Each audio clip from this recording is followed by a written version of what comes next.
Hello. Hey, I can you hear hear me? you. What was that? Can you hear me? Yes. Oh, good. Okay. Hello, Oh, Morgan. I'm just here. Hey, Morgan.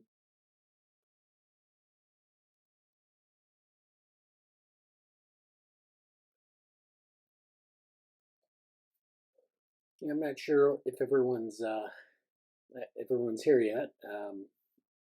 I think it wanted to present today. There's Amanda. So I don't know. We'll see. Hello,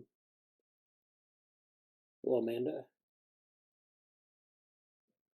Good morning. How are you? All right.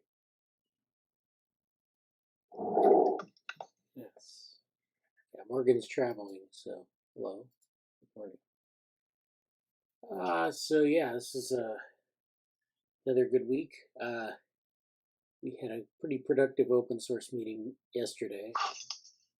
Then we had our reading group on Thursday, which was human use of human beings. That was pretty productive as well. A lot of things to follow up on that from that. Actually, also from the open source meeting as well. And then we had our Cognition Futures meeting on Wednesday, and that went pretty well. And DevaWorm actually this week was very productive. We had a lot of conversations about different things in the group. So it was a pretty good week for our meeting wise, and so why don't we start with updates? Does anyone have any updates they'd like to share?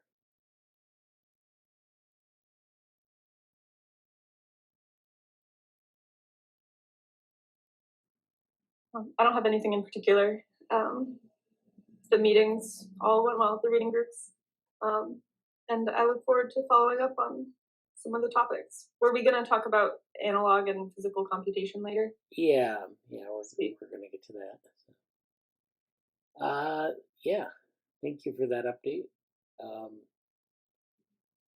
Jesse?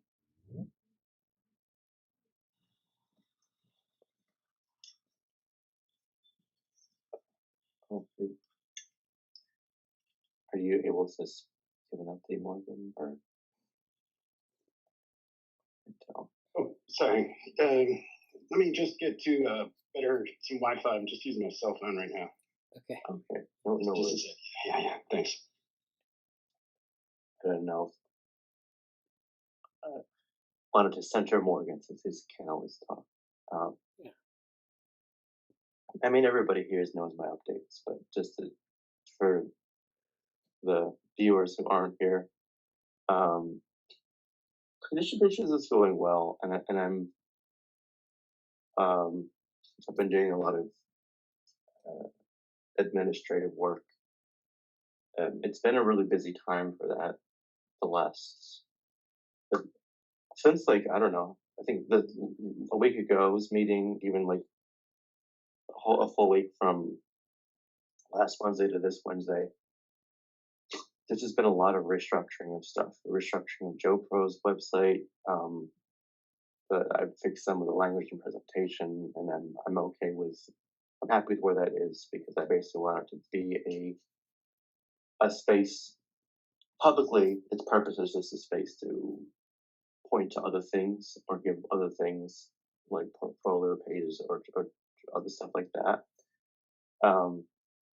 There's actually some mentorship stuff and like some of the program development, if you will, of that is happening too, but it's not.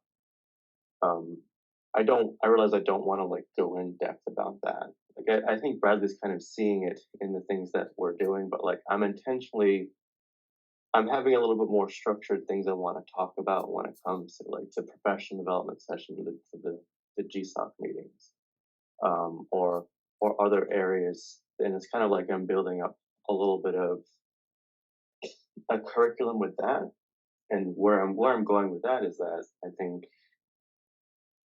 think there's the last piece of the puzzle that kind of is something to give a web presence that hasn't really fully existed yet is the education banner, because that's just super wide ranging, and I haven't really figured out the best way to do that yet. But I know what it is. But like the Google Summer of Code website, with exception to adding a few more things to it, is done. The Condition Futures website upgrade is mostly done. And I made that kind of its own website, which I think is a nice thing to do for that. So there's been a lot of just background administrative stuff that's tedious and not fun, and not like there's not really anything cool to talk about it.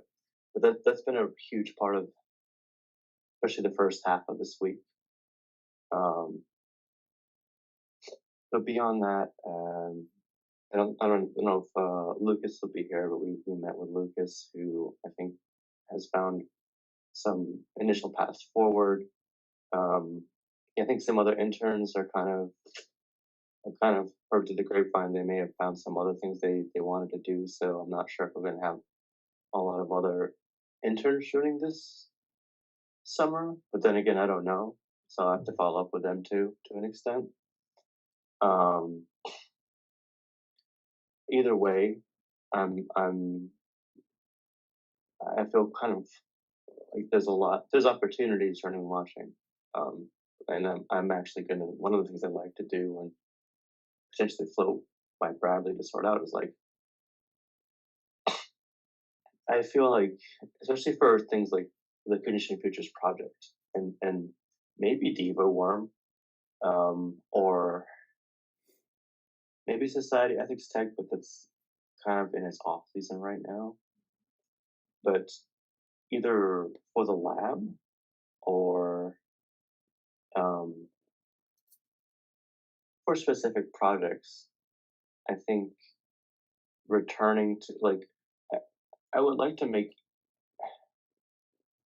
it's tough because in a public facing sense, like a posting, an internship posting, what we've done before is kind of what comes to mind. In an internal sense, it's almost like, and this is probably most defined in the methods project, but in an internal sense, there's like specific tasks that I'd love help with X, Y, Z. Like someone who was, of a particular field who has interest in familiarity with certain methodologies to kind of contribute to our methodology database kind of a thing. And I know the reading group right now has been really focused on phenomenology and sort of the Varela arc of things. And I'm happy to do that. I want to do that.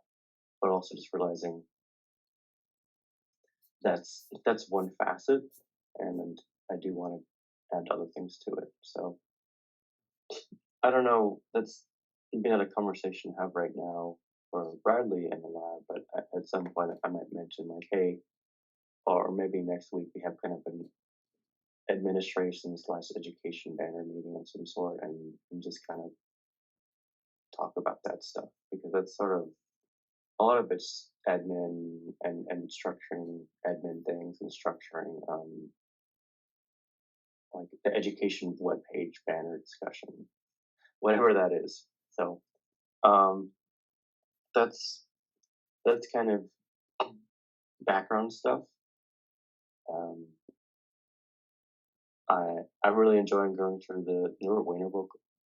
I had pretty high expectations for that, but the discussion's been higher, like even better, because of what I didn't anticipate is some of the context Norbert would address or try to address, or like the claims that he's made about some things. It's just fun because I don't really get to see. Usually when people do that, I feel either not as compelled, or even in cases where I don't necessarily agree with what Norbert wrote or feel that a day or the context is off. It's put in context that I really like. So personally, I'm trying to sort out what that means in terms of how I view myself as like, am I a cybernetician? Does that maybe mean anything now? I don't know. But the conversation is really good from that. So thank you, Amanda, for spearheading that. And that's fun. And the the reading group and the message project for pitching features is coming along too. I'm thinking quite a bit about where that should go. And the summer of code updates, I'm quite intrigued. I think we'll talk more about that later, but I'm curious to kind of Ankit and Lucas and Ankit and Raj, I should say, kind of had a really nice discussion with that yesterday. I'm curious about sort of the reinforcement learning aspect of things, and also, I guess what I'll conclude my update is it's interesting because it's sort of going back building upon some of the sustainability related the projects we've had previously about sustainability, the community tools and stuff like that. And my concluding point for my update is going through different websites, going through publications, going through the things, redesigning all this stuff has kind of given me a very interesting perspective that I kind of not forgot about, but just a little bit more of a holistic recentering about what's been going on in the lab and in DevaWorm and different projects for a while. And I'm really glad I did it. I almost feel like it would be great for me to make like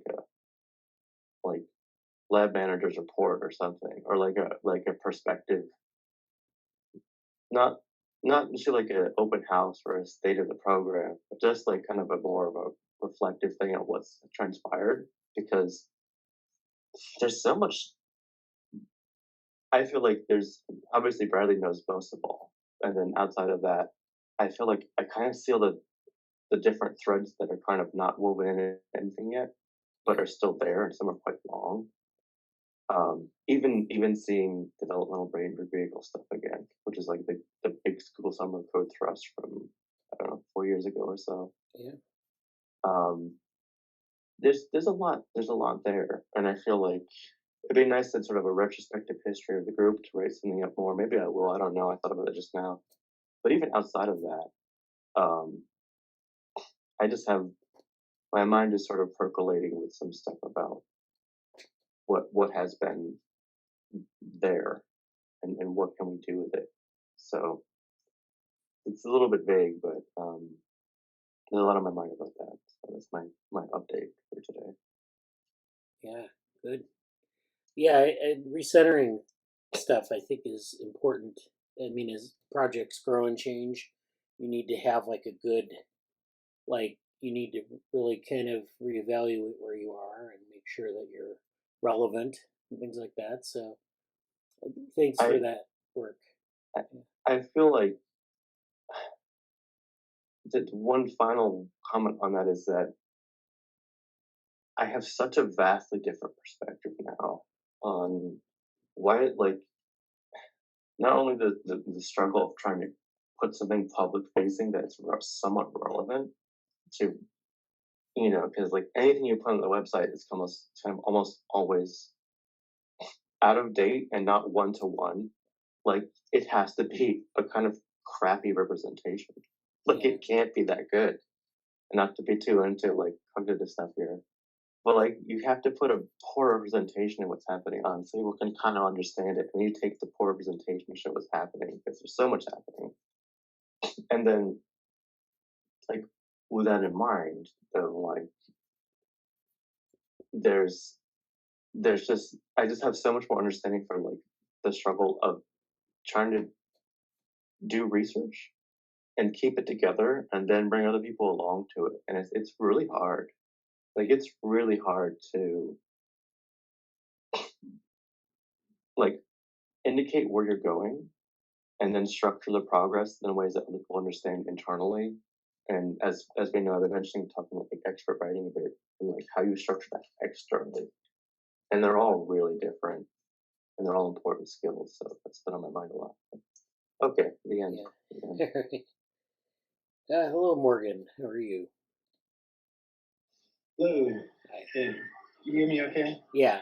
I had to move because we lost internet at the hotel. So, oh, okay. anyway, just wonderful to be here on time this time. And yeah, I guess I'm gonna have to catch this week's Diva Learn video Yeah. too. It sounds great. But I'd love to hear a little bit about the I'm at the Princeton Starbucks on Nassau Street, if you know it, Jesse.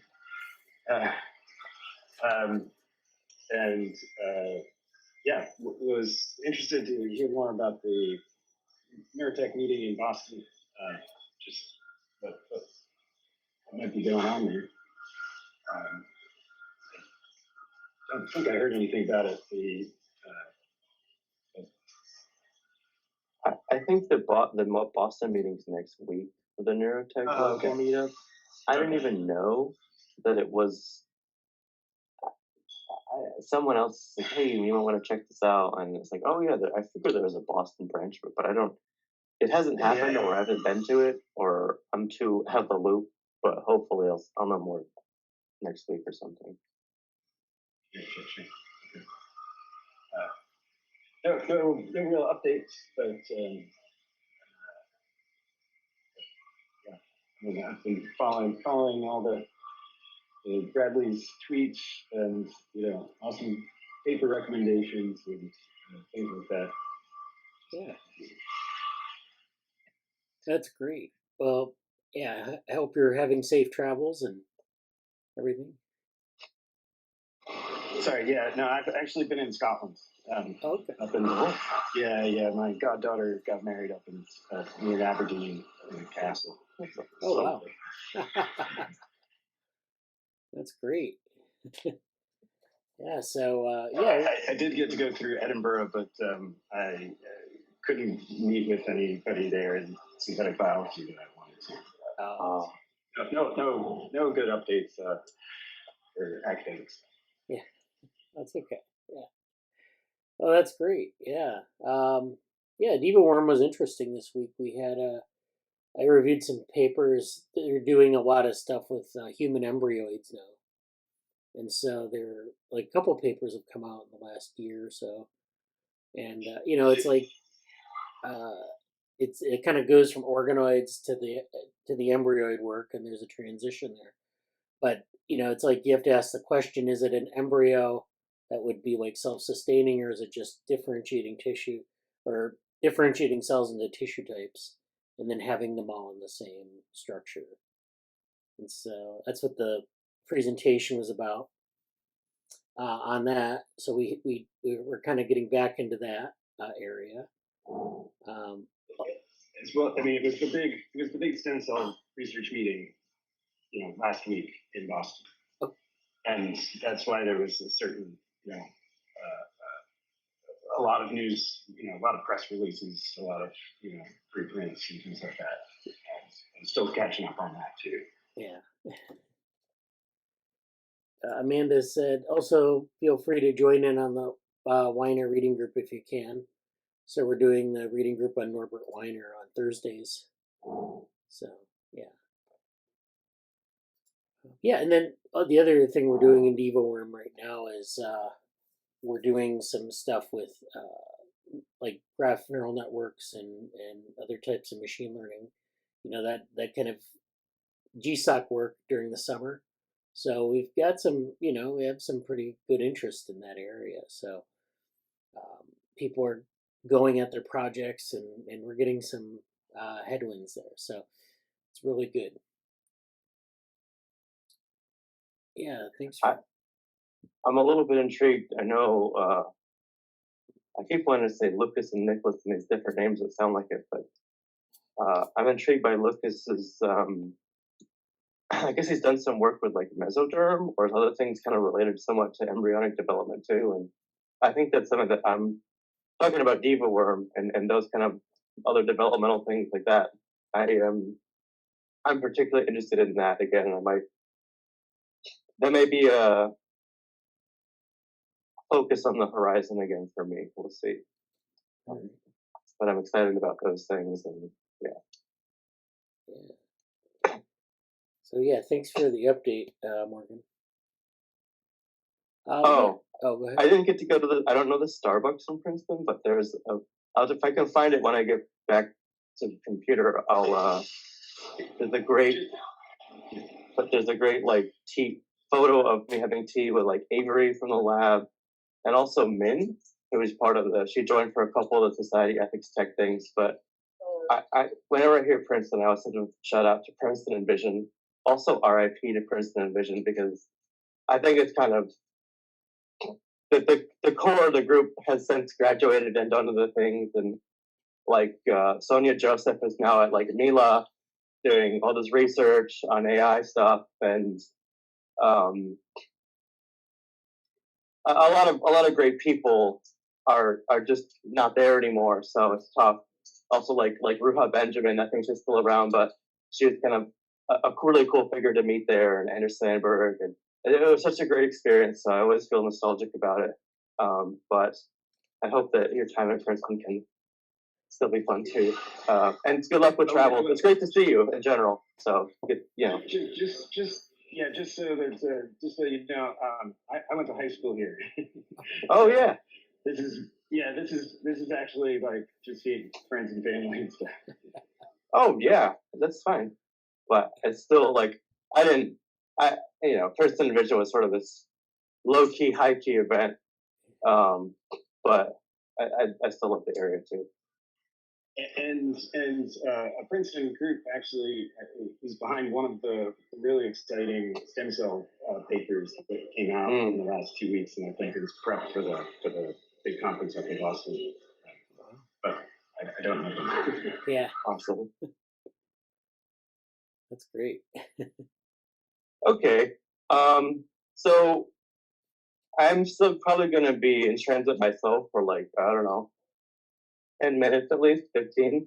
Okay. So I don't know if you wanted to, there's probably some other like formal updates I would go through, Bradley, but if you can kind of just, I think there's a bunch of stuff you want to talk about, so.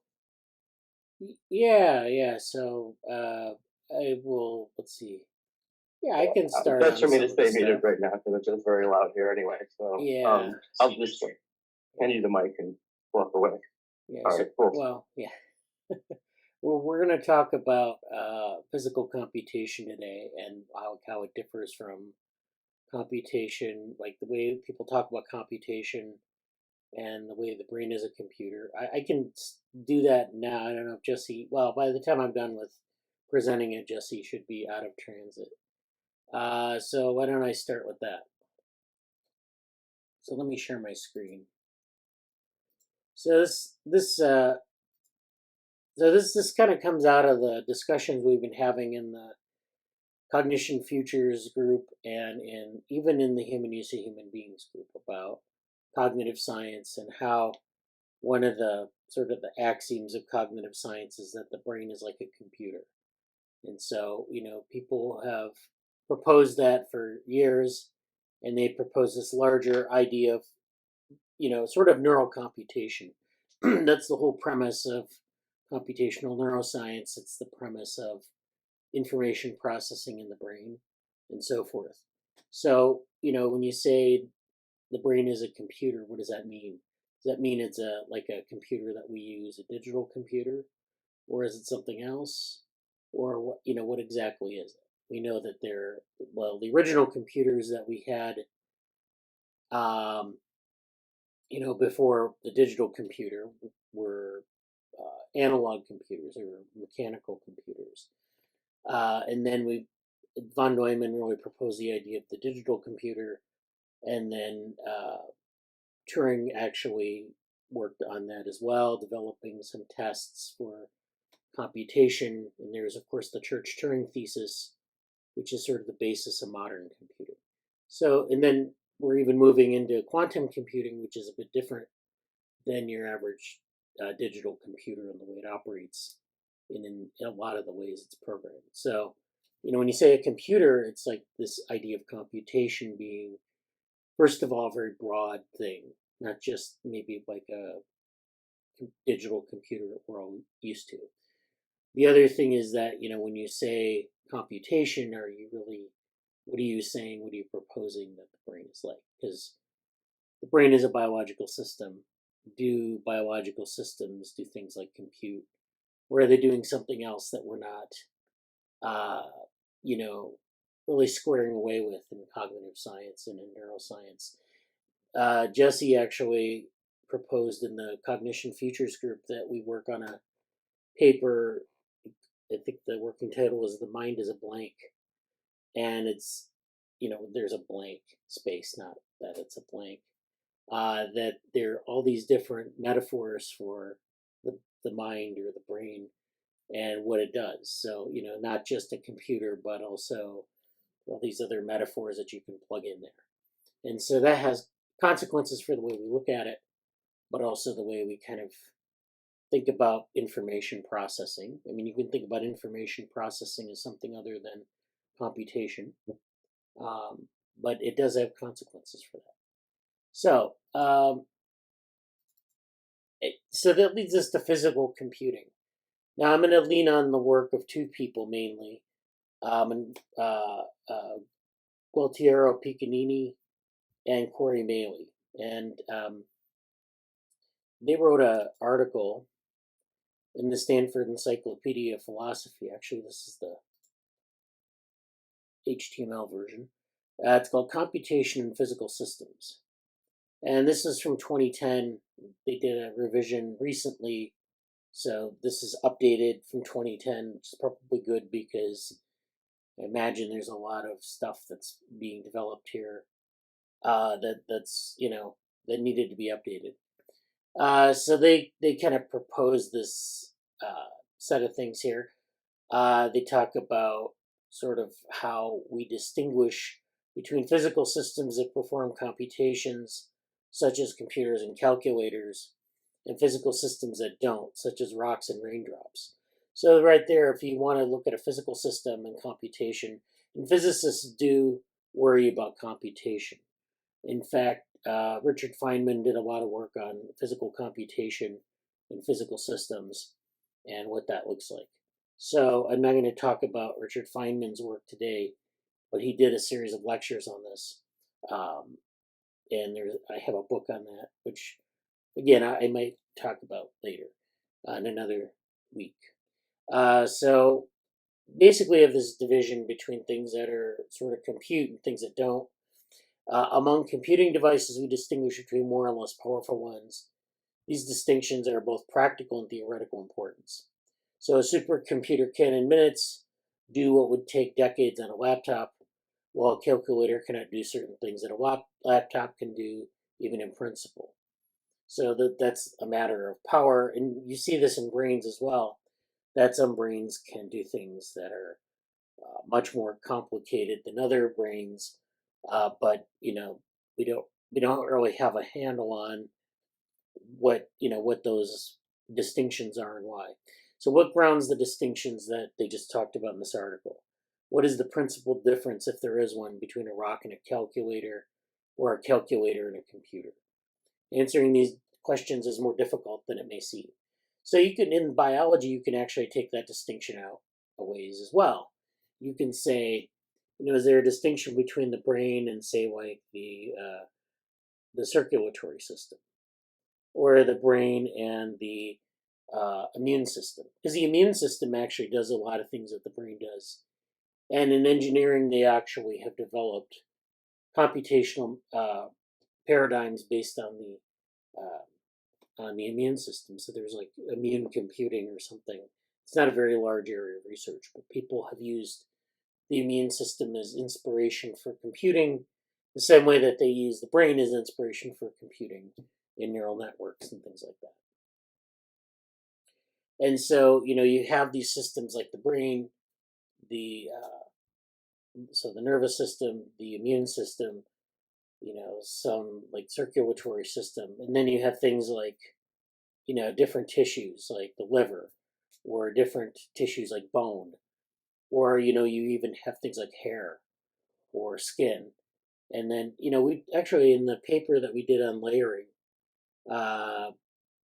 last year, I think it was published, we talked about different layers of computational representation. And we talked about this in terms of like bio-inspired robots and other types of implementations. where you actually have these layers of like, we have layers of things in our bodies, like we have bone and skin and other things, especially in the periphery of our nervous systems, where there's information processing that happens, between like different tissues or between different tissues in the nervous system and the environment. And those layers do things, they have sort of a role, almost like a trophic role to play. So, these are types of things that we can consider as well as computation. But this is maybe different than what the brain does. So my point being is that biology gives us a lot of opportunities for this. So we go back to the article here. In addition to our ordinary discourse, computation is central to many sciences. Computer scientists design, build, and program computers. But again, what is a computer? If a salesperson sold you an ordinary rock as a computer, you should probably get your money back. And then, they talk about how powerful of a computer can you build. This is where computation butts up against physics, just in terms of physical constraints. But there are other things that we do in physics that have an explicitly computational role, and this is where we get into quantum computing and using quantum spins to as a computational mechanism. So quantum computers use a series of spins to get a set of states that are then used to do computations. And so, research in this area is kind of, it's making some progress, but people don't really know what to make of it sometimes. And so, we have like very simple algorithms that we've designed for quantum computing that are very different from the kind of algorithms you design for, say, like a computer, a laptop computer, or even parallel computing. So, these are, when you talk about computation, you want to do something with, with terms of computation, like say you wanted to implement a sort. Now, the sort would look very different in one type of computer versus another type of computer. And so this is the point I'm trying to make here, is that, we talk about computation, we talk about what you might do to perform a computation or, process information. Depending on the substrate, it can look quite different. And then, so, computation, of course, is central to psychology and neuroscience. I think they mean psychology, they mean cognitive psychology or cognitive science. And so cognition, in this sense, is a type of computation. Behavior of cognitive systems is casually explained by the computations they perform. In order to test the computational theory of something, we need to know what counts as a computation in a physical system. So this is where they get into their article. They talk about abstract versus concrete computation. They talk about the Turing machine, which is, of course, this idea of looking at I don't have a link to the Turing machine, but they get into the history of what Turing machines are. So actually, they talk about it a little bit here. So the most important notion of computation is that of digital computation, which Alan Turing, Kurt Gödel, and Almanzo Church, Emil Post, and Stephen Kleene formalized in the 1930s. So this was just before von Neumann's sort of proposals for, large-scale digital computing. So people were thinking about this right around this time. And, the precursors to this were mechanical computers, which work very differently. Their work their work investigated the foundations of mathematics. One crucial question was whether first-order logic is decidable. Now, this is an important part of this because your decidability is one of the key components of the Turing machine and this sort of definition of computing. Whether there is an algorithm that determines whether any given first-order logical formula is a theorem. So this is interesting because Kurt Gödel, at about the same time, is writing about incompleteness and his incompleteness theorem, which is that, there are some theorems that are unprovable. And so this is an interesting sort of way of looking at computation. There's this logic that you have to, there's this decidability criterion, in this first order logic that we're operating with. So Turing and separately Church proved that the answer is negative. There is no such algorithm. So this is interesting because there is no such algorithm that determines something is a theorem. So this kind of works alongside what Kurt Gödel's discovering in mathematics, in pure mathematics, around the same time. To show this, they offered precise characterizations of the informal notion of an effectively computable function. Turing did so in terms of the so-called Turing machine, a device that manipulates discrete symbols written on a tape in accordance with finitely many instructions. So the way a Turing machine kind of is composed is that you have this machine with this tape, and the tape goes through a head, and the head reads the tape. The tape has a bunch of symbols on it. They're discrete symbols. And this head will, this tape will run through the head, and the head will read the tape. And it'll, at some point it'll stop. And then, you want to be able to predict where it'll stop. And one of the things that they found is that it's hard to know when it will actually stop, and that you can actually predict when it'll stop. So, these are a set of instructions and an algorithm. This is a head that's reading a head of the tape that's reading it. And so this is like, how they used to do computing back then. They used to have like a tape, and then they used to have a head, and it would run. If you've ever seen those huge spools that they used to have, and then they would do, then they would have to kind of formalize this idea that you can predict this, or, be able to form a theorem out of it. Finitely many instructions. So there are a finite number of instructions you go through, and you have to sort of figure out which instruction the program will halt on, and it's hard to do. Other logicians did the same thing. They formalized the notion of effectively computable function in terms of other notions such as lambda definable functions and general recursive functions. So to their surprise, all such notions turn out to be basically equivalent. Any function computable within any of these formalisms is computable within any of the others. They took this as evidence that their quest for the precise definition of algorithm, or effectively computable function, has been successful. So an algorithm, of course, is a list of instructions. It's a sort of a formula for, what you want the computer to do. So, we want to define an algorithm in a computer. We have algorithms in math, but we want to define it in a computer because we have this finite set of symbols. And so this is what they're trying to set up here. The resulting view that Turing machines and other equivalent formalisms capture the informal notion of algorithm is now known as the Church-Turing thesis. So this is the basis of sort of modern computation, and the idea that the brain is a computer means that the brain needs to have a formalism that can implement an algorithm that does something in terms of information processing. So in other words, like if you're, giving the instructions for like learning a new thing, or giving the instructions for paying attention and shifting attention, those should all be sort of diagrammed out in these boxes and arrows methods. And these boxes and arrows should correspond to some sort of algorithm.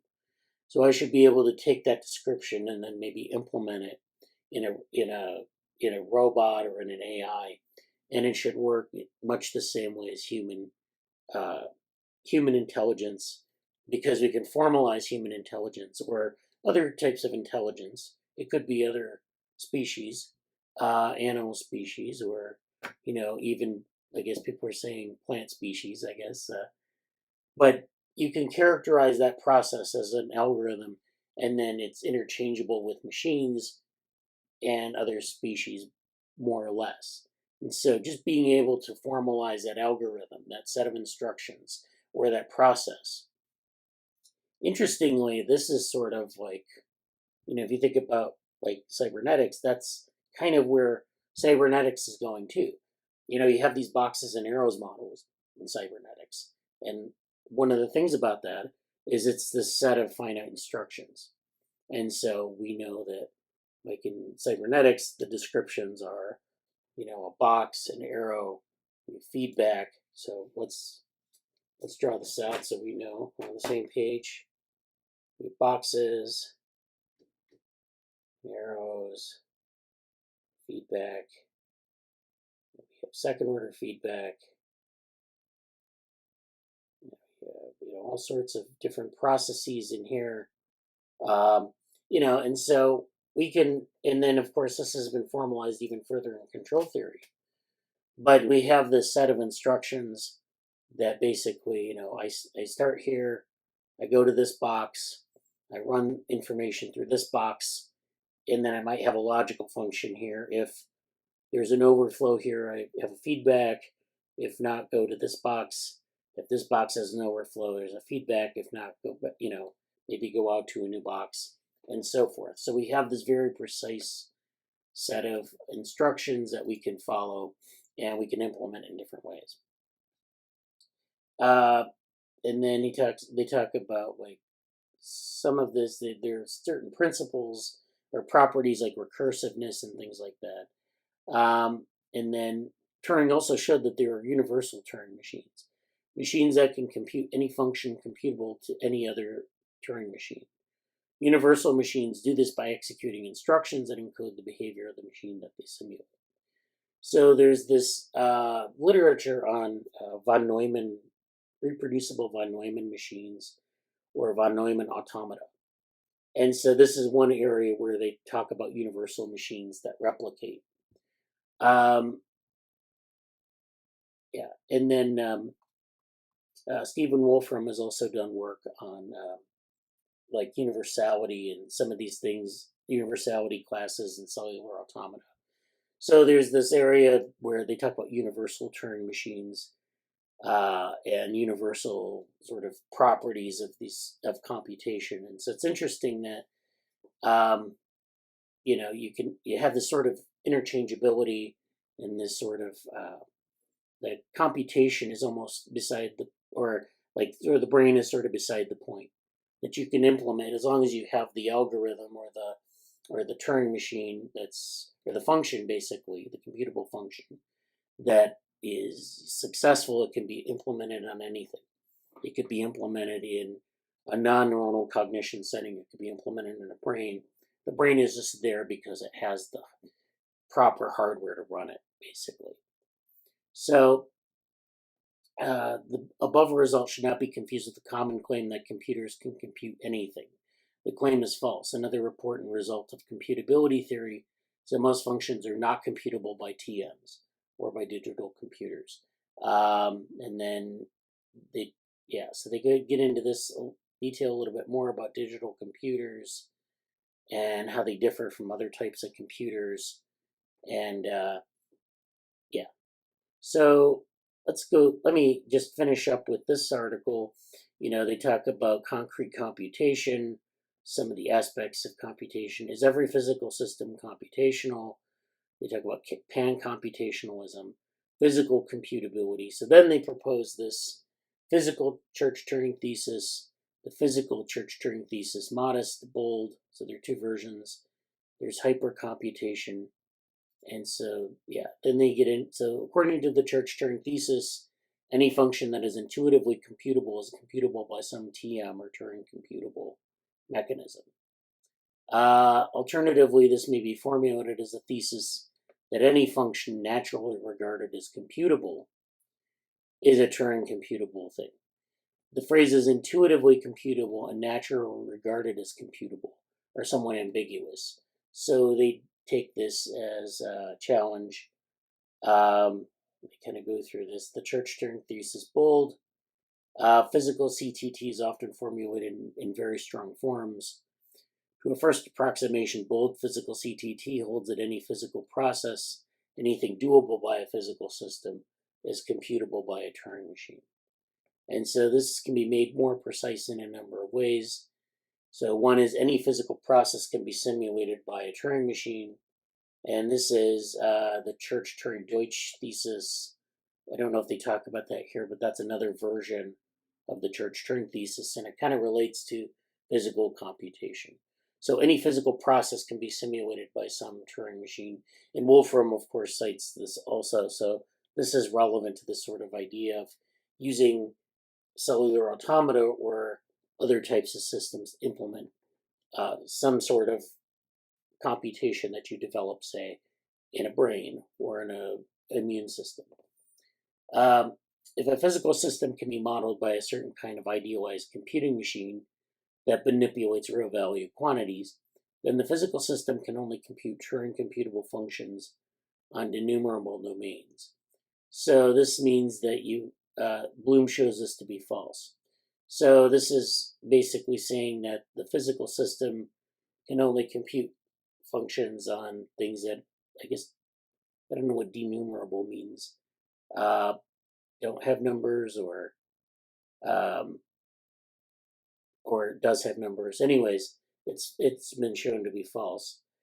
3, any system of equations describing a physical system gives rise to computable solutions. A solution is said to be computable just in case, given real numbers as initial conditions. It returns computable real numbers as values. And so there's this relationship between numeric outputs or sort of symbolic outputs and computation, that process of computation. So there's an output basically. And that output may or may not need to be like on a number domain. This gets into like, measurement theory and things in mathematics, but there's basically some sort of output. So if we go back to our cybernetic system, there's some output to this, and the output is something that is on a domain. So it's like on a space that has so you have these outputs based on the answer that comes out here on this domain, and it could just be that there's like this set here that is a pattern, or it could be like a set of numbers or whatever. Basically, that's what you're getting out of your computer. And then they kind of go through this. This is a very long article. I don't want to spend the whole time on this, but I think it's a core reading in this area, and it's very good, well done. So this is the authors on this article are Gualtiero Piccinini, who's I guess a philosopher at University of Missouri St. Louis. This philosophy of mind, philosophy of psychology, neuroscience, and computation. So he has a large number of articles in this area and some other areas, but a lot of work in this area. So this is something, if you're interested in learning more, you can read more about this. And then Corey Maley, who has also done a lot of work on physical and analog computation. And we've talked about Corey Maley in some of the Cognition Futures meetings. So let's see, we have Amanda, that's awesome, that's old. And then Amanda says, denumerable, able to be counted by a one-to-one correspondence with the infinite set of integers. So this is, okay, so this is like a one-to-one mapping, basically. And so that's what that means. So it's basically, that was proven to be false, but it would basically be that you have an input and an output, and it doesn't need to be one-to-one. I guess it can be nonlinear. So it can form a new set, so it could be a generative system where you have one set and it gets transformed to another set. So, I mean, this is the larger issue here is, still, is the brain a computer? Are we using the right metaphor? What do we mean by computation? When we say, any system can be computable, whether it be like a cellular automata or a brain, or maybe not a rock, but something else that has a complex structure, is that, fair thing to say? And, maybe it is, maybe it isn't. I guess I really don't know yet. Or I don't know if we know that answer. We can argue for it, I guess. But let me go through the rest of these readings, and we'll kind of talk about some of this. So this is a paper by Corey J. Maley, This is analog computation or representation, and this is from the British Journal of Philosophy of Science. So I'll just read the abstract for each of these papers, and we can maybe talk a little bit about it. Relative to digital computation, analog computation has been neglected in the philosophical literature. To the extent that attention has been paid to analog computation, it has been misunderstood. The received view that analog computation has to do essentially with continuity is simply wrong, and is shown by careful attention to historical examples of discontinuous, discrete analog computers. So he gets into some of these historical examples. And so, we think about like continuous processes as being, as opposed to discrete processes. So discrete processes give you a set of symbols, whereas continuous processes give you this continuous like flow of numbers or outputs that are, maybe can be characterized as dependent, have a dependent relationship to one another. And what he's saying here is that you have examples of discontinuous discrete analog computers that can maybe give an output that's totally decoupled from one another, but they're analog in the sense that they can put an output. I guess you think of maybe like a record as an analog computer, where you put a needle on a record and it goes around. And there's this groove that's continuous, but it can be discontinuous in its computation of information. I don't know. I mean, I'm just kind of coming. Instead of the receive view, I develop an account of analog computation in terms of a particular type of analog representation that allows for discontinuity. This account thus characterizes all types of analog computation, whether continuous or discrete. Furthermore, the structure of this account can be generalized to other types of computation.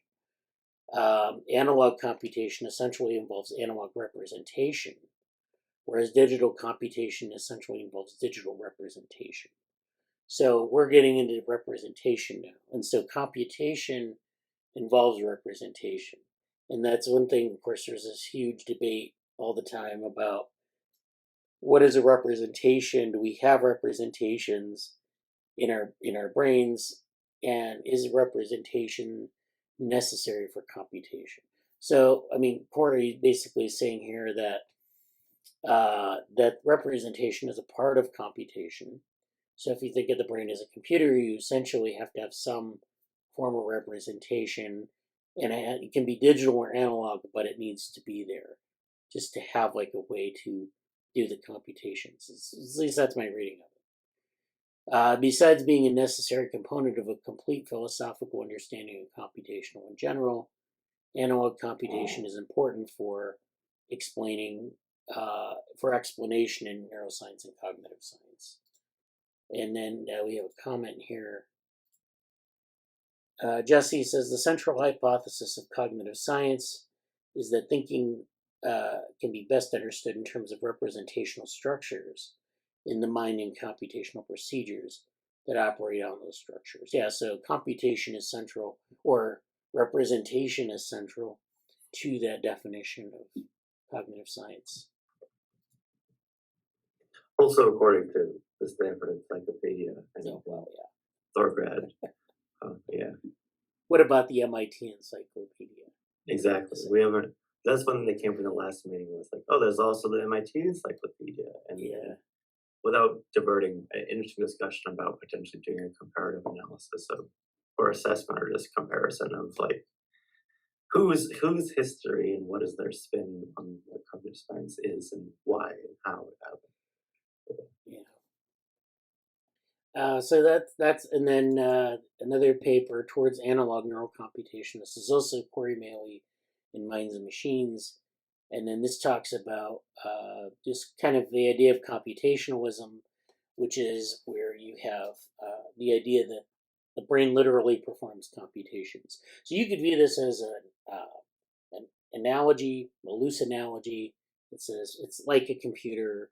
I can map like between say a digital computer and the brain, and that's like a lot of the boxes and arrows models of cognitive modeling. That's what that kind of does. Now, some people think that the brain literally performs computations, So there's that kind of school of thought, computationalist. For this view to be interesting, we need an account of computation. So the most well-developed account of computation is the Turing machine, and this is what we just talked about in the article. The most well-developed account of computation is the Turing machine, which provided by theoretical computer science, which provides a basis for contemporary digital computers. Some have thought that the analogy between the all-or-nothing nature of neural spikes in brains and the binary nature of digital logic, neural computation could be a species of digital computation. So this is one of the bases of this analogy. And if you go back to the sort of the origins of like perceptrons and neural networks, there's this neurophysiologically inspired origin. And you have, the idea of synapses and action potentials and, building a model that kind of unifies those and then capturing this all or nothing nature of neural spikes, basically. So you're capturing this 0 or 1 aspect of communication between neurons. And then that, of course, is analogous to the binary nature of a digital switch. And so that's where you're getting this computationalist view that brains basically do this. They do other things, but this is one of the core things that they do. So we can just abstract everything else away, use this as our model, and it's a binary. It's a digital computer, basically. So that's the idea. A few recent authors have offered arguments against this idea. Here I review recent findings in neuroscience that further cement the implausibility of this view.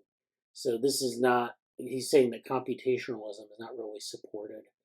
However, I argue that we can retain the view that the brain is a computer if we expand by what we mean by computation to include analog computation.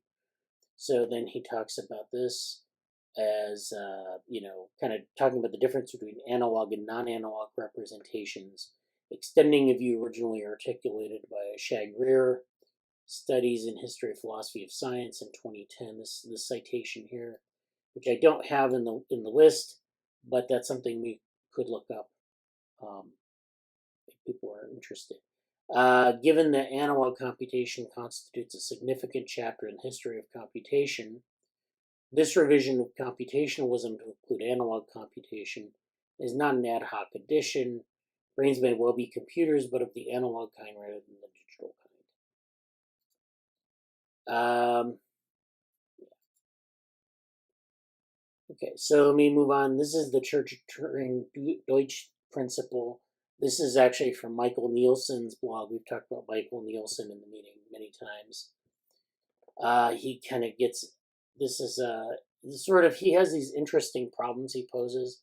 So he finds things and he puts them out there. And he kind of, one of the things about science that makes science successful is really posing good problems. Like they're interesting, but they're also well-formed. So that's what he's doing here. And so there are a couple of quotes here. One is that our field is still in an embryonic stage. This is a computer scientist talking about computer science. It's great that we haven't been around for 2,000 years. We're still at a stage where very, very important results occur in front of our eyes. Alan Kay, who did a lot of stuff with graphical user interfaces, we talked about him as well. In natural science, nature has given us a world, and we're just here to discover its laws. In computers, we can stuff laws into it and create a world. Okay? Then, Walt Whitman, I am large, I contain multitudes. So this kind of lays out this idea of sort of this physical computation and the Church-Turing-Deutsch principle. And so this is one of the most interesting open problems in science. It hasn't attracted a lot of attention. To describe this problem, I need to explain an idea I refer to as the Church-Turing-Deutsch principle. After 3 people contributed most to its formulation. So this is a descendant of the Church-Turing thesis. And it, if you just state it, it looks deceptively obvious. Every physical process can be simulated by a universal computing device. We talked about Most educated adults in the West today believe this principle whether they realize it or not. We do not blink an eye to be told that a computer is being used to simulate a new aircraft, the explosion of a bomber, or the creation of the universe. So this is something we take for granted today. Our ease with the CTD principle is an ease brought by familiarity. So we're actually familiar with computers and we're used to computers. And so, it's easy to think that everything, that computation is universal when you're used to a computer. But if I took a computer back 500 years and I showed them what was going on, or 1,000 years, they would probably maybe not come to that conclusion or have a quite different view of it. So 100 years ago, the statement would have been far more surprising, and I suggest even shocking to many people. And some people still think it's shocking. And all we have to do is, how odd is it that there's a single physical system, an idealized one nevertheless, but one that can be used to simulate any other system in the universe. Now, the problem here is not that the CTD principle is true or not, it's proving it. So you need to have this proof. And so that's the thing that you need to do. And that's where we get kind of stuck with, like, the brain as a computer. How do you prove that the brain is a computer? We can use an analogy. We can even kind of build a representation of the brain as a computer with the digital switch between neurons. But how do you prove that it's actually doing computations physically or biologically? And that's where it gets a little bit harder. So actually the church-Turing thesis was done with pencil and paper. So this tape was actually like a very early computer, but it was all the computation and the proof was done by pencil and paper. So that's a really interesting point. Because it's not, it's kind of like they had to think of this idea from scratch almost. They didn't really have a lot of exemplars. So this is something that is really interesting that they came to this conclusion that way. So what motivated Church and Turing to do this kind of work? Was it a practical problem? But no, it wasn't. It was actually motivated by something proposed by David Hilbert. Hilbert was a mathematician in the 19th century, and he asked whether or not an automated procedure, an algorithm, can be used in principle to solve every possible mathematical problem. So Hilbert was kind of like the he was the one who thought that you could describe everything with an algorithm, and that axioms could describe the entire world. That you could. That was his view of things, that you could describe the world completely with axioms. And of course, he was proven wrong by Kurt Gödel, who came up with the incompleteness theorem. So that's actually related to what the Church-Turing thesis is about. So Hilbert's hope was to write a simple cookbook recipe that would enable one, at least in principle, to determine whether a given proposition is true or false. And so, this is where we get into sort of the Church-Turing thesis. They mathematically defined a class of functions called the computable functions that they claim corresponded to the class of functions that a human mathematician would be reasonably able to compute. And so then that goes into sort of this class of computable functions, and then the Church-Turing Deutsch thesis extends that to physical systems. Now, when we talk about the brain as a computer, we're talking about maybe computable functions. So we're not talking about any function in the universe or in the world. We're talking about these computable functions, which are a subset. And so this is interesting from that point of view, because when we're asking if the brain is a computer, we're maybe asking that it's doing computation, it's doing certain things over other things that it could be doing. So it's not doing just any old computation, it's doing a computable set of things. That maybe that the brain can compute. Maybe the brain can't compute things. And in fact, I know that it can't compute things that we could pose to it. So you have a brain, it's a box, you give it a question, you get out an answer. Sometimes it can solve it, sometimes it can't. And that's and I feel like and this is super interesting, and I need to go back and get all the ins and outs of what incompleteness and go on, but I feel like the next level of the brain, the mind as a computer, brain as a computer analogy is like, what, pressing it even more in terms of, well, what are we holding as like actually as computation, and I think that's what this whole thing is about. But I'm thinking about this in terms of broader context and in terms of that specific paper and that idea, but also really cool ways of thinking about how these computational and mathematical like limitations to the theories, or the hoops and the exceptions they do to rationalize their stuff, and like it's sort of like the top-down approach to maybe not top-down, but if the brain is a computer, then what, something about the nature of computation, like, okay, well, if it's performing something that's similar to computation, or is like the what, how detailed can we get about the nature of what we're considering calculation or computation, and how does that fit or tie in or be relevant to like the analogy space itself? My words aren't very good for this, but yeah. I'm thinking about how to say it better later on. I have to continue with the papers. Okay, yeah. Any other questions at this point, or? Amanda had some really good comments on the side. Okay. Okay, so Amanda, Maley's definition of analog is as follows. Analog representation is representation in which the represented quantity covaries with the representational medium, regardless of whether the representational medium is continuous or discrete. Yeah, that's like I guess like a record, putting a needle on a record, and there's variation in the groove, and that corresponds with information that's encoded on it, and that's like the one-to-one mapping, or like it has some covariance component. Or like just like an analog clock versus a digital clock. Okay, yeah. I think one of Maley's examples is an analog clock. You can have the second hand like tick or not, and if it's ticking, then there's a discreteness to it, but it's nevertheless analog because this covariation is an aspect of the relationship between time and the clock representing it. Can I ask a potentially problematic question that, if it's too weird, we just skip?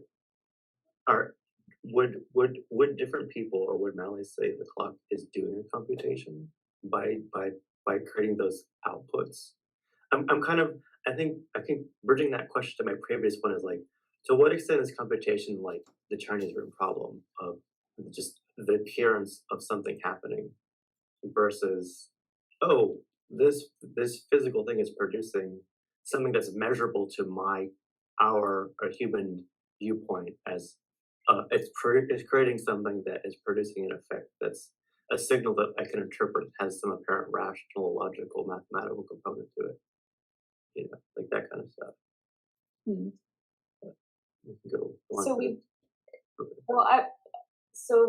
Really accurate clocks go by what, like the vibration of certain atoms or molecules.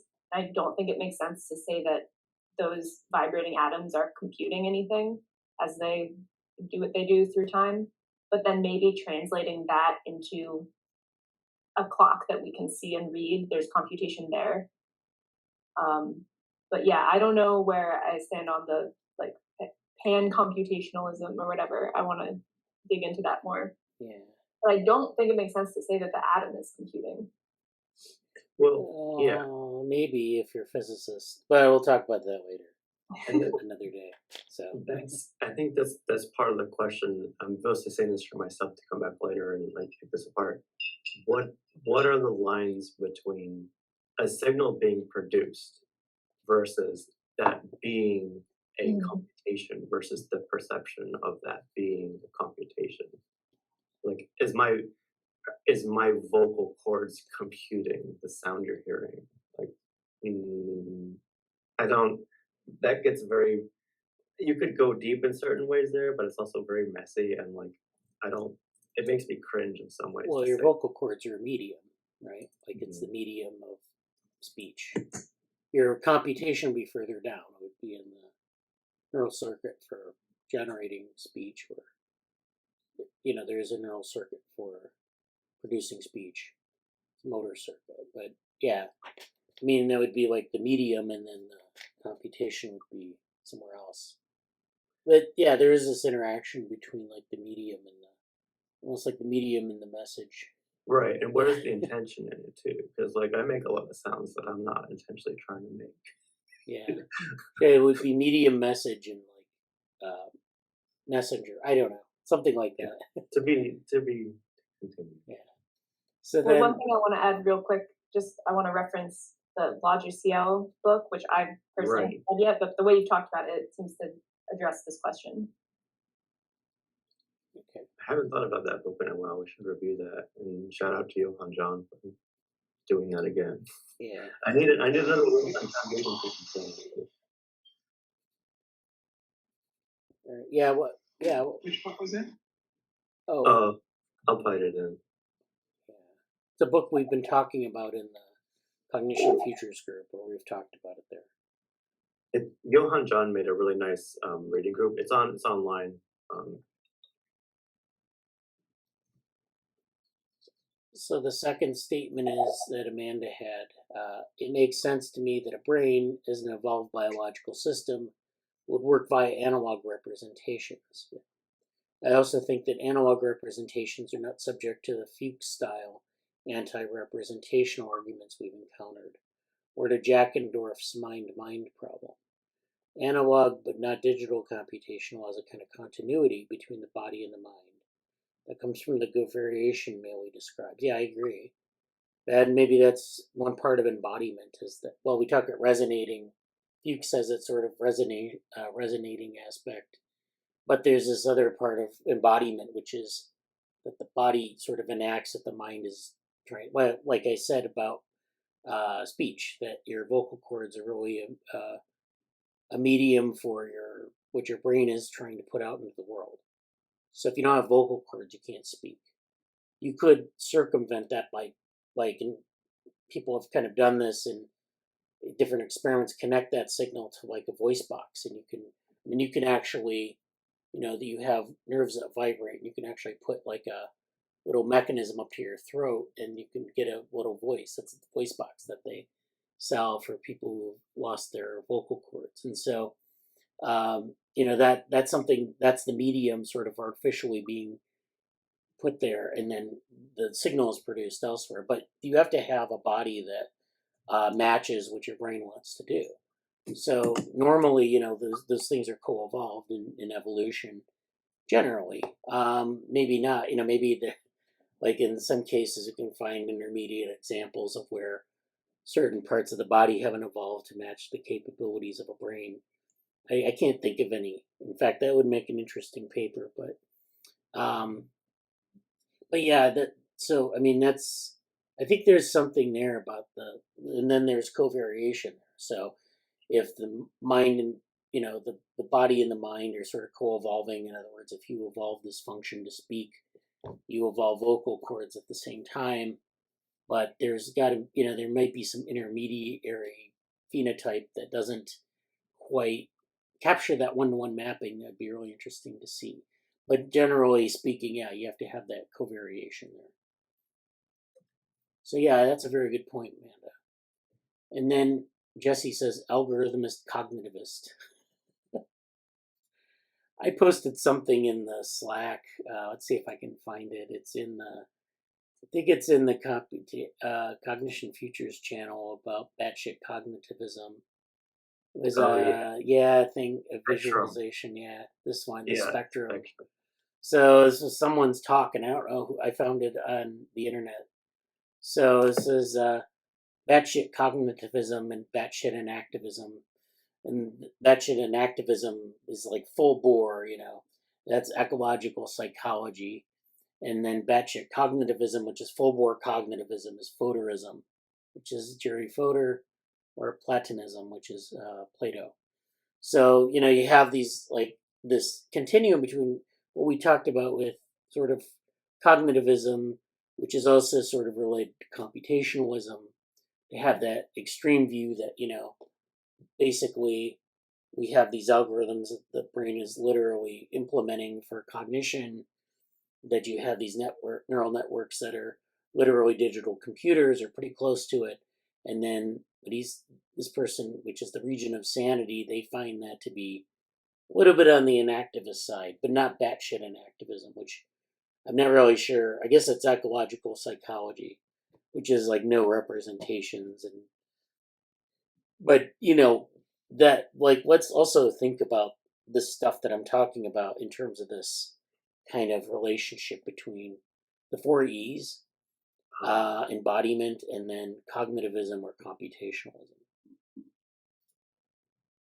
Should have modified that spectrum and added a few other things to it for the meme submission to Inez's thing, to the Inez's the conference. Science of Mind conference, Philosophy of Science of Mind conference. That would have been really, a remixed meme from that would have been great. Yeah. To be maybe next year. Yeah. Amanda says, I think analog computation is totally compatible with the radical E's. Probably, yeah. It would be definitely expand that out to where computationalism is not just on the right-hand side of that. And in fact, I mean, like in a practical sense, a lot of robotics is embodied intelligence. In fact, that's what the embodied intelligence workshop is all about. It's largely, a lot of it is soft robotics, where you have robots and they're building these soft bodies and they have artificial intelligence on board and there's this interaction. So yeah, I mean, definitely, but they don't really talk very much about analog computation, which is interesting because I think there's an opportunity there to like see what a analog system like that could do or not do. That would be really fun to explore. Maybe thinking about. I would love to, like, after this discussion today, or it doesn't have to be in this meeting, but like kind of go through where we're at and think about like general papers we could write, kind of like what we have for Conditioned Futures, where we have these potential papers and stuff like that for the message project. But there's 1 or 2 or 3 or 4 that have come up just in this discussion alone, and I think it might be good to write them down more formally. But yeah, like I could see us writing a semi-philosophy inspired assessment of what we just talked about for the Embodied Intelligence workshop. Because I feel like that would be really cool. Yeah. Very good representation. Yeah. Actually, you have a good computation theorem now. Every good computation is a analog computation or something. Anyways, so I'm gonna leave the rest of this aside. This is a nice. Actually, there's some interesting work by, I forgot about Fredkin, and that's maybe for another day, because Fredkin is a physicist, where he talks a lot about computationalism in physics and in Newtonian physics specifically. So in Newtonian physics, so this CTD principle is a form which is independent of any particular physical theory. So you could ask, within the scope of that theory, is it possible to construct a universal computing device that simulates an arbitrary physical system also within that theory? So Fredkin and Toffoli put forward the billiard ball model of computation, which computations can be performed using colliding billiard balls. And so this is just Newtonian physics, and you could use a model to simulate conventional computers, like Turing had proposed. So this is really interesting, and I'm going to get back to this next time when I talk more about physics. This is the Encyclopedia of Philosophy article. This is Corey Maley again, How and Why to Think That the Brain is Literally a Computer. So this article is more on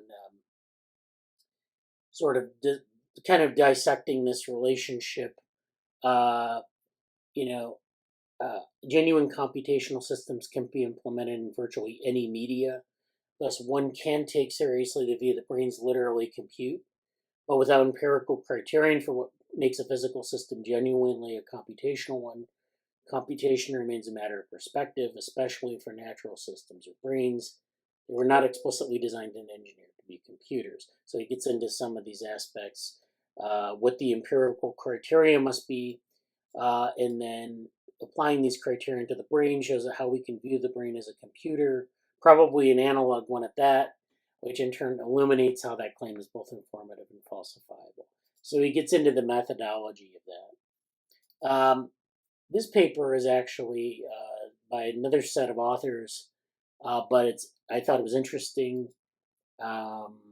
This is a copy from the archive. I don't know if this is in a journal or not, too. This is physical computation and compositionality. So this is sort of kind of talking about quantum computing and non-standard computing systems. This represents a clear indication that the very notion of what a physical computing device is and does should be recast in a rigorous and sound framework. Physical computing is open to a whole stream of new research aimed at understanding and control how information is processed by several types of physical device. So this is getting beyond the digital computer to other types of computational devices. Classical definitions and entire frameworks need to be adapted in order to fit a broader notion of what physical computing systems really are. Recent studies have proposed a formalism that can be used to carve out a more proper notion of physical computing. In this paper, we present a framework which captures such results in a very natural way by some very basic constructions and category theories. They're using category theory to get to this area. Furthermore, we show that within our framework, the computational nature of physical computing systems is naturally formalized, that it can be organized in coherent structures by means of their relational nature. So category theory is all about relational computation or relational mathematics. And so we've actually talked about relational stuff with respect to Robert Rosen and some of the other stuff that like MR systems and things like that. So those are all kind of, that maybe that's for next week, talking about that. The Physicality of Representation by Corey Maley. This is Synthese in 2021. This talks actually about representation, Mars 3-level framework, which is one of the core things you're going to learn at NeuroMatch this summer, that MAR has this 3-level framework for sort of posing things that happen in the brain and with respect to information processing. And he kind of talks about with representation within that framework, the separation between representation and physical implementation is not a necessary feature of information processing systems. In particular, when it comes to analog computational systems, MAR's representational algorithmic level and implementational level collapse into a single level. So far as analog computation is a better way of understanding neural computation than other notions. So basically he's arguing that analog computation is superior for understanding neural computation. MAR's 3-level framework must then be amended into a 2-level framework. However, far from being a problem or limitation, this sheds light on how to understand physical media as being representational. So I'm going to put Jesse on the spot. Can you name MAR's 3 levels? No. I'm particularly thinking about the making them 2. I know there's computation, and then 2 other ones that I can't think of, partly because my mind's not there right now. Right. Yeah, I know. I hate being put on the spot like that myself. No, it's okay. But yeah, it's basically this model of thinking about representation in the brain. So that there's the implementation level and the computation, and so like you're saying, you can collapse it into 2, and that's the representational algorithmic level and implementational level collapse into a single level. So that's where we're getting this. So basically, it's implementing it as an algorithm, and there's no difference between the algorithm and implementation. So that's one way, and then that's one perspective, and then Gualtiero Piccinini. I'm going to finally get to some of his work. The physical church Turing thesis, modest or bold. So we talked about the modest and bold versions of the physical church Turing thesis in the main article. This is that article from the British Journal of Philosophy of Science. So this article defends a modest version of the physical church Turing thesis. I distinguish between what I call mathematical CT, the thesis supported by the original arguments for church Turing, and physical church Turing, which is this aspect of physical computing, which is the church Turing Deutsch thesis, or perspective that we talked about. I then distinguish between bold formulations of physical CT, according to which any physical process, anything doable by a physical system, is computable by a Turing machine. And modest formulations, according to which any function that is computable by a physical system is also computable by a Turing machine. And so, correct physical analog of mathematical church Turing is modest physical church Turing. I propose to explicate the notion of physical computability in terms of a usability constraint, according to which for a process to count as relevant to physical CT, it must be usable by a finite observer to obtain the desired values of a function. So this is interesting that it's not enough to just say that this is happening in the sort of in a universal sense, but you have to be able to use it and get the desired values. So there has to be this agency aspect to it. And so this is important because, you can say that the brain is a computer and that it has this computational ability, but is it accessible to like the user of the brain, I guess?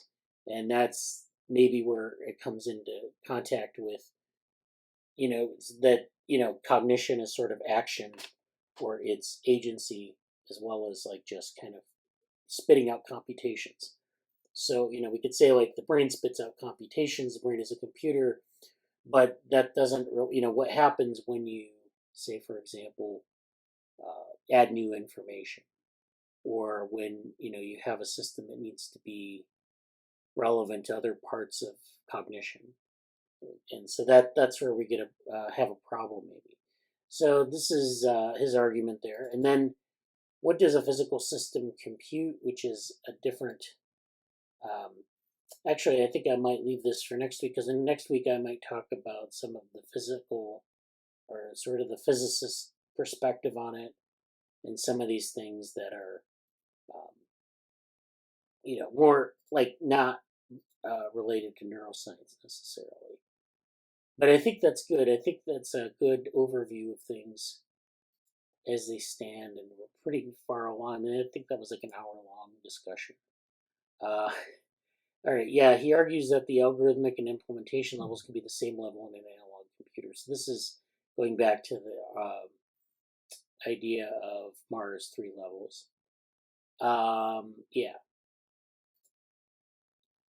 So do we have any other comments? I know we probably do, but...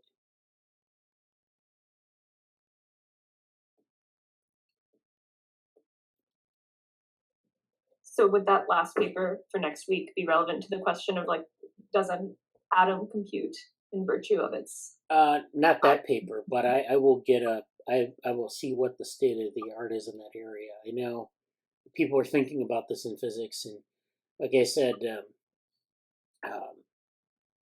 there's been a lot of work in the past. Like there's the Fredkin stuff Fredkin's actually a pretty fascinating figure in physics. But there's more contemporary work that's happening. Physics of information is basically the area. So, yeah.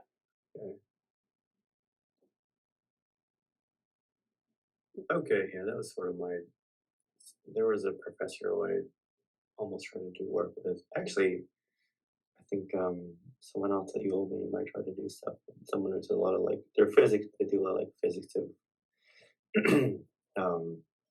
information basically, which I feel like I make a cursory understanding of. There's a lot of comments that came up. I'm glad we finally did this. I think it was good I'm glad we did it this week and not last week, because of the way it fit with the other readings, because it fit with Cognition Features and the cybernetics book and everything else. I already want to like go back and watch this again and just take notes on things we can build out from it. There's a lot here. Yeah, and like I say, that's the beauty of like getting your reporting. But yeah, I think that like there's a lot here to kind of.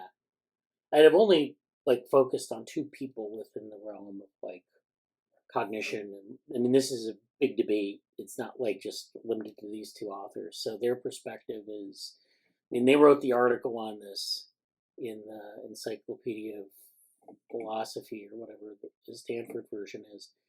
I don't know. I don't think MIT really has like a perspective on this. I mean, the MIT book of cognitive science.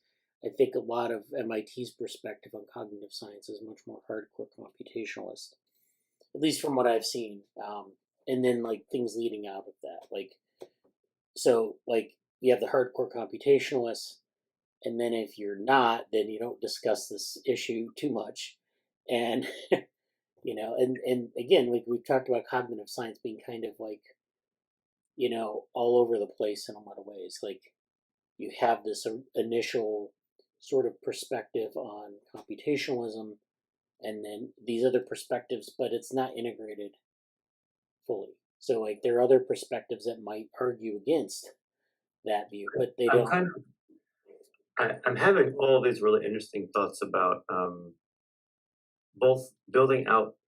I'm actually kind of seeing, and this is a little bit egocentric because it's what I thought about for that paper, but the mind as a blank, the analogies paper. I feel like that is really become an interesting point of interface in my mind, in part because I was thinking prior to this conversation that we just had, or during the early parts that I wrote, like one thing I didn't fully put in the abstract of that paper that I submitted that I could is looking at the big themes in our lab relative to some of those analogies or like sort of working by not just analogies, but I think what I was trying to get at in the paper is like there's sort of a zeitgeist of reference that those comparisons maintain. But I didn't really input things like analog versus digital, continuous versus discrete, some of like the big things that we want to do. And I thought, okay, well, we should make a list somewhere of what those themes, I don't know debates, but there is topics that keep coming up across all, whether it's computation or all these arenas we're looking at in the lab. Like I want a list of that a little more explicitly. But to build directly about what we were just saying, I think I've lost it a little bit, but it was there's something about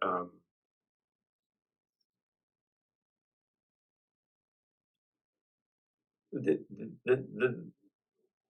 something between even like the Nunez what happened to cognitive science paper and looking at the for those of us in the reading group, we're kind of aware that there's sort of this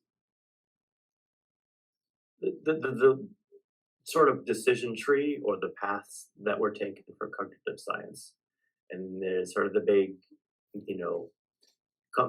the mind's a computer computational thrust of it, and there's sort of the summers of winners, and there's the 4E embodiment stuff. Did the embodiment actually get absorbed into it or not? And then that like there's kind of this the Nunez paper is the critique of what happened to cognitive science is basically saying, well, it didn't really become this big interdisciplinary enterprise, and it and so on and so forth. But I feel like there's I'm so glad I remember what I was going to say now. Great. I feel like with all of this in mind, I think a more accurate map of like cognitive science stuff, because we have I don't know if I put it in the Slack, but we familiar with that very nice, it's not loading from here. Okay. There's a very nice timeline map of cognitive science that I think we've all seen at some point. Where did it go? I would have excellently put it in the frontier map or something. Yeah, all right, I'll share my screen very quickly here. It's the big one that's like mostly done. Yeah, This one, you know, I think we've all seen this at some point. Yeah. An attempt, and it has this here, and I feel like if I could remake something like this now, given what we said, given the sort of different MIT-based backgrounds and so on and so forth, it's almost like I don't. There's a certain kind of graph. I forget the name of it, but like there's like it's almost like in a sphere, you have a point, and you have sort of a distance from that point in the sphere. Like someone who's hardcore, like MIT might be hardcore into their focus is what can we computationally do, and building theory kind of adjacent from like building out from that solid ground, and I mean that kind of like solid ground in quotes, building out from okay, we're gonna center this thing, which is the computational aspect of it, or like implementation in certain technology or whatever, or we're gonna push from that to certain theory things, and kind of UCSD is a little more well, I don't know. Like the whole Varela side of things was a little bit more. He maybe had different points of emphasis on his career because he did sort of like the autopoiesis stuff, but then towards the end was very, how do I push this? I have a theory I'm trying to push forward. I'm searching for. I'm striving for methodologies. Whereas, like, are you methodology centered and you're building theory out from it, or are you centered on a theory or an intuition you're trying to find methodology for and build theory around? And kind of like these sort of what's the core thing that you're centering, and what is from that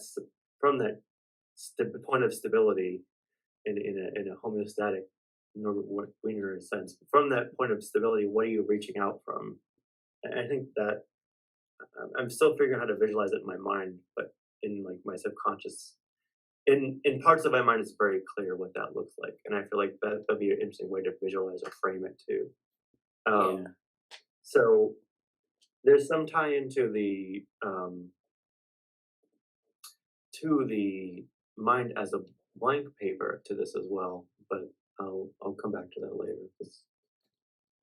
There's many other things we can go from the discussion that happened that I want to kind of encourage comments from other people. Yeah.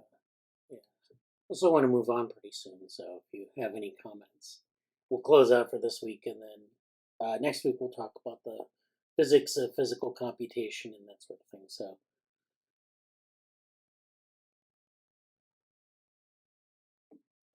I was just going over Adam Maimetsky's unconventional computing lab work and seeing if there was anything, I mean, it's got a bit of a different focus, but perhaps some of his examples might help flesh out these kind of broader definitions of computation.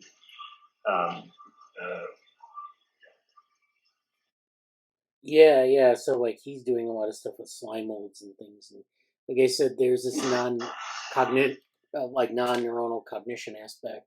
So I went back to talk about Yeah, I mean, the cellular autonomous stuff, is also kind of like a slightly different direction or perspective. Yeah. But I was thinking maybe of the reaction diffusion automata. But anyway, just again,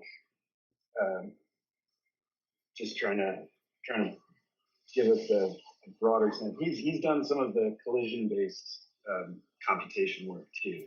Okay. Yeah. But that was the only other person I kind of thought of from seeing it. Yeah, he does a lot of interesting stuff. I might add in that as well next week too, just to give like a broader view of that. Yeah. So yeah, it's great. Thank you.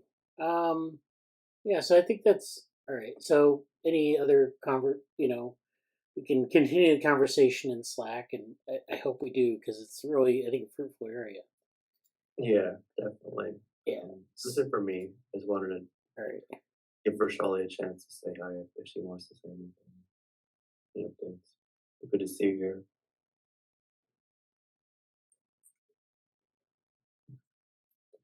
Yeah. That's probably it for me, though. Otherwise, Okay, yeah. So, Vrushali, welcome. Glad you could make it because I'm just about to talk about some virtual reality stuff, XR stuff. So we've been kind of going through this, through the weeks. We've been talking different topics in XR, and so this week I wanted to talk about a couple things.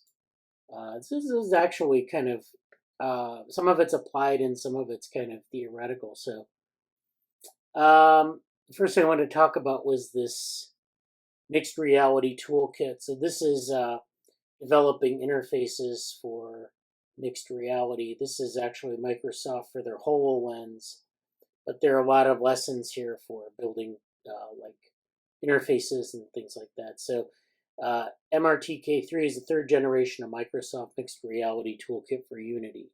So this is an open source project to accelerate cross-platform mixed reality development.